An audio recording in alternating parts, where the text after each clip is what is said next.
नमस्कार मित्रों, आज हम चर्चा करेंगे चेम्बरलिन और मोल्टन की ग्रहणों परिकल्पना के संबंध में। जैसा कि मैंने आपको पहले भी दो परिकल्पनाएं बताई जो कि एक तारक या अद्वैतवादी परिकल्पनाएं हैं, चेम्बरलिन और मोल्टन की।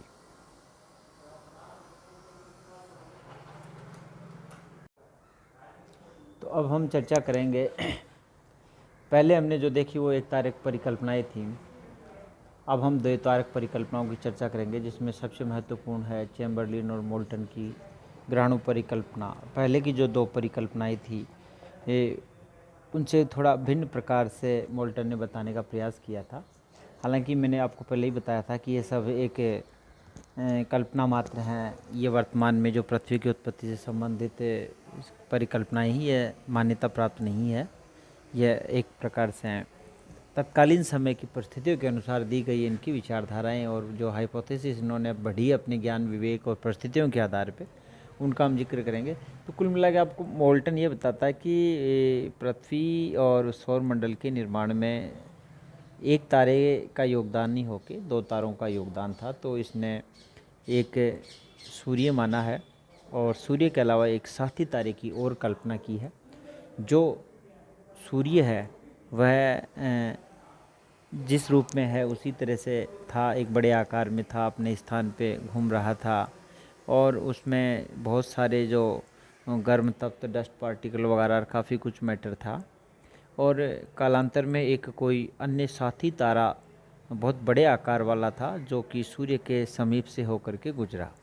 जैसे ही वह साथी तारा सूर्य के समीप से होकर के गुजरा, तो गुजरने के कारण से उस साथी तारे के गुरुत्वाकर्षण प्रभाव के कारण से सूर्य का एक बहुत बड़ा जो पदार्थ था वह सूर्य से बाहर निकल गया। ये जो बाहर सूर्य का पदार्थ जो बाहर निकला, इस बाहर निकले हुए पदार्थ को चेम्बरलिन और मोल्टन ने ग्रहणों कहा है। ये ग्रहों के बनने का जो मूल या आदि जो स्रोत था ये वही था। साथी तारा गुरुत्वाकर्षण प्रभाव से सूर्य के कुछ पदार्थ को बाहर निकाल देता है जो पार्टिकल्स के रूप में होते हैं। साथी तारा अपने मार्ग पे सीधा आगे निकल जाता है और आगे निकलने के बाद में वो जो निकला हुआ बाहर जो पदार्थ था वो साथी तारे के साथ तो नहीं जा सका, लेकिन वह पदार्थ सूर्य के ही चारों ओर परिक्रमा करने लगा। और वो जो सिगार के रूप में बाहर निकला हुआ जो भाग था उसमें उसे ग्रहणुओं की गांठें पड़ गई, ग्रंथि हो गई और कालांतर में वो सूर्य की परिक्रमा करने लगे और इस प्रकार से ग्रहों का निर्माण हुआ। तो मैंने आपको मोल्टन की परिकल्पना का शॉर्टली ब्रीफली जो परिचय दिया उसमें समझाने का प्रयास किया। अब आप देखो कि पिछली एक तारक परिकल्पनाओं से भिन्न अमेरिकी विद्वान चेम्बरलिन और मोल्टन ने ग्रहों की उत्पत्ति एवं निहारिका से मानी जो दो निहारिकाओं से हुई बताई है। इतना ही नहीं बल्कि उन्होंने ये भी बताया कि ग्रहों की उत्पत्ति निहारिका के प्रभाव क्षेत्र से बाहर हुई है। चेम्बरलिन ने भूतत्व विशारद और मोल्टन ज्योतिर्विद्य दोनों ही जियो भूत मतलब जियोफिजिस्ट वगैरह अच्छे नॉलेज वाले थे तत्कालीन समय के। दोनों ने ही शिकागो विश्वविद्यालय से संबंध थे और उनके अनुसार जो है उन्होंने बताया कि वर्तमान सूर्य जो प्रारंभ में एक वृहत निहारिका था, गर्म, अस्थिर और गैसीय गोला नहीं था, वरन ठोस कणों से निर्मित चक्राकार एवं शीतल था। तो देखो पहली जो परिकल्पना की है मोल्टन और चेम्बरलिन ने, उन्होंने क्या कर दिया कि वर्तमान स्थिति से कुछ भिन्न बता दिया कि सूर्य प्रारंभ से में गर्म, अस्थिर और गैसीय गोला नहीं था।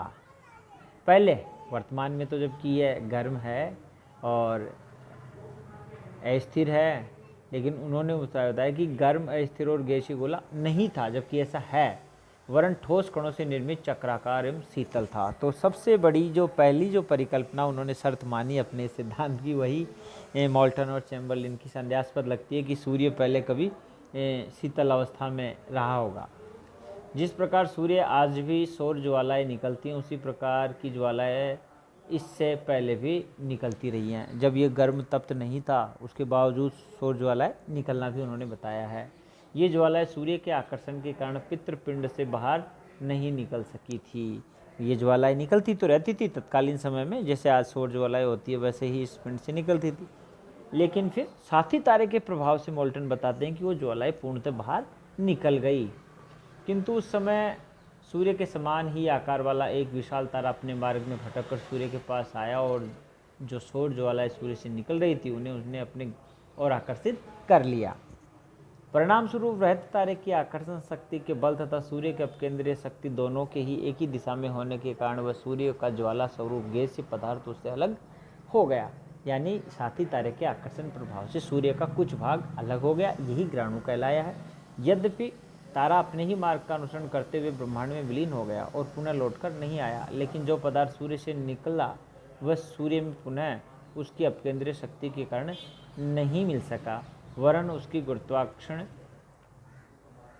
शक्ति के फलस्वरूप सूर्य के चारों ओर चक्कर काटने लगा। बड़ा इस सिस्टम से उन्होंने बताया कि जो पदार्थ बाहर निकला वह न तो साथी तारे के साथ जा सका और न वापस सूर्य में आकर के मिल सका उनके अनुसार,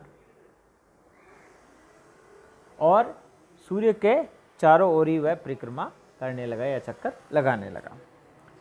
सूर्य से निकला हुआ ये गैसीय पदार्थ प्रारंभ में छोटे छोटे टुकड़ों के रूप में था, यानी कि ये ग्रहणों से ये ग्रंथिल गांठें बन गई इनकी। सूर्य तथा तारे के आसपास बनाए गए इन छोटे छोटे टुकड़ों को चैम्बरलिन मोल्टन ने ग्रहणों कहा और इन्हीं के नाम से इस परिकल्पना का नाम ग्रहणों परिकल्पना पड़ा है। कालांतर में ये टुकड़े एक दूसरे से मिलते गए तथा उनके मिलने से ग्रहों का जन्म हुआ। जहाँ अधिक ग्रहणों मिले वहाँ बड़े आकार के ग्रह बन गए और जहाँ कम ग्रहणों मिले वहाँ छोटे आकार के ग्रह। इसे एकत्रीकरण का क्रम, प्रोसेस ऑफ एक्सीरेशन भी कहा गया। इस सिद्धांत के अनुसार पृथ्वी कभी भी द्रव अवस्था में नहीं थी, द्रव होने का सवाल ही नहीं है। ग्रहणों उन्होंने माने वो शीतल थे, ठोस थे और उनसे संग्रहित होकर के ग्रहों का निर्माण हुआ। इस सिद्धांत के अनुसार पृथ्वी कभी भी द्रव अवस्था में नहीं थी। आंतरिक गर्मी को उन्होंने निम्न प्रकार समझाया, लेकिन जब ये एकत्रीकरण इनका हुआ तो ये गर्म जो हुई पृथ्वी, उनको उन्होंने बताया कि बिछाव या दबाव से गर्मी उत्पन्न हुई। ये तो स्वाभाविक है कि ऐसा हो सकता है, जब वो आपस में मिले और एक बड़े पिंड के रूप में हुए तो गर्मी उत्पन्न हुई। पृथ्वी में रासायनिक पुनर्गठन और रेडियोधर्मिता के कारण भी गर्मी उत्पन्न हुई। विशेषताएं देखो इसकी क्या है। चैम्बरलिन और मोल्टन ने पृथ्वी की निम्नलिखित 5 अवस्थाएं बताई हैं। इन अवस्थाओं से गुजरकर पृथ्वी का विकास हुआ। परिकल्पना को प्रस्तुत करने वाले ये कभी नहीं कहा कि पृथ्वी गैस, द्रव और ठोस अवस्थाओं को क्रमवत प्राप्त कर सकी, वरन सदैव ठंडी अवस्था को ही बताया। यानी कुल मिला के चैम्बरलिन ने हमेशा ही पृथ्वी को ठोस और ठंडी अवस्था में माना है, इसलिए इसे ठंडी परिकल्पना भी हम कह सकते हैं। कि कोल्ड हाइपोथेसिस किसने दी है? पृथ्वी की उत्पत्ति से संबंधित। जैसे कि पहले आपने देखा कि कांट ने बताया है, तो कांट ने उसको गैसीय रूप में माना था और लाप्लास ने उसको द्रवित अवस्था में मानना स्वीकार किया। उस प्रकार से जो चैम्बरलिन और मोल्टन है वे पृथ्वी को सर्वप्रथम ठंडी बताते हैं, शीतल ग्रहणों से इसकी उत्पत्ति मानते हैं, तो ये कोल्ड हाइपोथेसिस भी कहलाती है। अणु की अवस्था। जब ग्रहणों एकत्रीकरण, संघनन और ठोस होने की प्रक्रिया चल रही थी, उस समय भारी नाभिक केंद्र में हल्के पदार्थ ऊपर जमा हुए। आज भी